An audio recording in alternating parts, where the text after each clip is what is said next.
यहाँ बहुत ज्यादा फैक्ट्री है, अपने जरूरत की चीज लगा दो। यहाँ भाषण देता है कि बिहार में फैक्ट्री होना चाहिए। भैया पहले तुम अपने अगरबत्ती का कारखाना लगा के दिखाओ। नहीं समझ में आएगा? अरे हमें हमारी जरूरत की चीजें तो हम लोग बना सकते हैं स्टील के दम पे। हमारे यहाँ का सीसीटीवी जो लगता है वो दिल्ली से आता है, तो यही बना लो भैया। जो हम बिस्किट खा रहे हैं वो उत्तर प्रदेश से आ रहा है, यहाँ से बना लो। जो हम फूल खरीद रहे हैं वो कलकत्ता या बनारस से आ रहा है। कौन से बोलिए? अरे भैया ये कहा डरा दिया तुमने।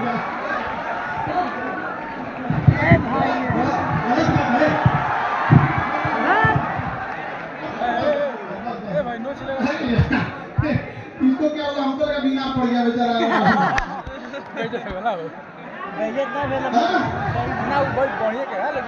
आप लोग का ये उत्साह देकर जितने आप अपने आप में जरूर बदलाव लेके आइएगा।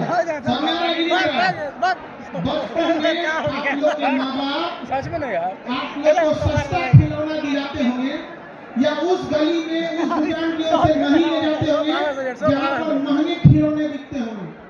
ऐसा आप लोग ने देखा होगा, दशहरे में जब कोई खिलौने बिकते होंगे तो आप बस दुकान पर देखकर खुश हो जाते होंगे। दिवाली में जब कोई पटाखे छोड़ता होगा तो किसी अमीर बच्चे के साथ हो लेते होंगे कि ये पटाखा छोड़ेगा तो हम भी खुश हो जाएंगे।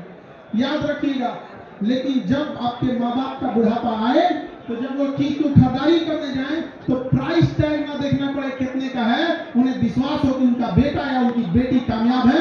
जो चीज पसंद आ गया पैक कर दो, जो चीज पसंद आ गया पैक कर दो।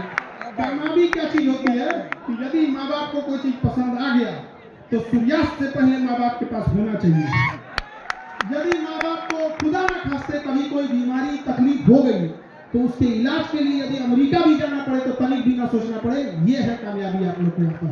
जीवन ऐसा होना चाहिए और स्वयं का पेट ना भरे बल्कि अगल बगल का भी ध्यान रखिए। कोई किसान है उसको आप लोग कैसे आगे ले जा सकते हैं, ये सब चीजें बहुत होनी चाहिए।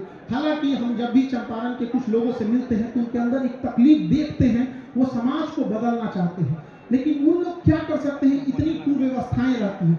लेकिन याद रखिएगा, धीरे धीरे करके जब पहाड़ों से नदियां निकलती है तो उन्हें ये नहीं पता होता है कि समंदर कितना दूर है। रास्ते में चाहे जितनी भी अड़चन आती है सबको चीरते हुए समंदर में जाके मिल जाती है। वैसे आप युवा हैं, आप लोग चीरते हुए इस पूरे बाधाओं को आगे जाइएगा।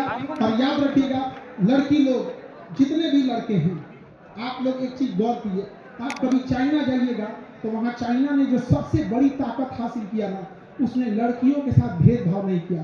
आज यदि कोई लड़की कोई मजबूरी में कहीं मजदूरी करने लगे तो लोग उसको 10 गलत नजर से देखने लगेंगे। काम करने चली जाए तो हम लोग बैठे लोग उसके ऊपर उंगलियां उठाने लगते हैं। ये बहुत गलत सोच है। और लड़की आप लोग से भी कहते हैं कि आप लोग जब भी आवाज उठाइएगा तो एक आवाज जरूर उठाइएगा कि हर 3-4 जिले के बीच में एक महिला यूनिवर्सिटी होनी चाहिए, जिसमें पढ़ाने वाला भले पुरुष टीचर हो लेकिन पढ़ने वाली कौन होनी चाहिए? महिला। इससे वो होगा कि जिन परिवार की मानसिकता अभी उतनी नहीं बढ़ी है, एटलीस्ट जो महिलाओं की पढ़ाई का विरोध करते हैं वो उस यूनिवर्सिटी में तो भेज सकते हैं कि नहीं, मेरी बेटी इस यूनिवर्सिटी में सुरक्षित रहेगी। आप देखिए, हर जगह पे वो सब्जी मंडी है तो कहीं कुछ है। हर जिले के अंदर एक 10-15 एकड़ का सरकार जमीन एक्वायर कर ले और उस जमीन की बाउंड्री करके उसके अंदर जितनी भी दुकानें लगेंगी, अगर वो केवल दुकान महिला ही लगाने लगे तो महिलाओं को एक दूसरे से देख के हिम्मत आने लगेगी। समाज में बदलाव अचानक नहीं होता है, धीरे धीरे होगा। पहले वो अपने पैरों पे खड़ा होना सीखेंगे उस 4 दीवारी के अंदर, लेकिन जब उनके पांव अंगद की तरह मजबूत हो जाएंगी तो ये महिलाएं उस 4 दीवारी को पार करके झांसी की रानी की तरह अपना बुलंदी लहरा देंगी। इसलिए जरूरी है एक छोटे से शुरुआत करने के लिए।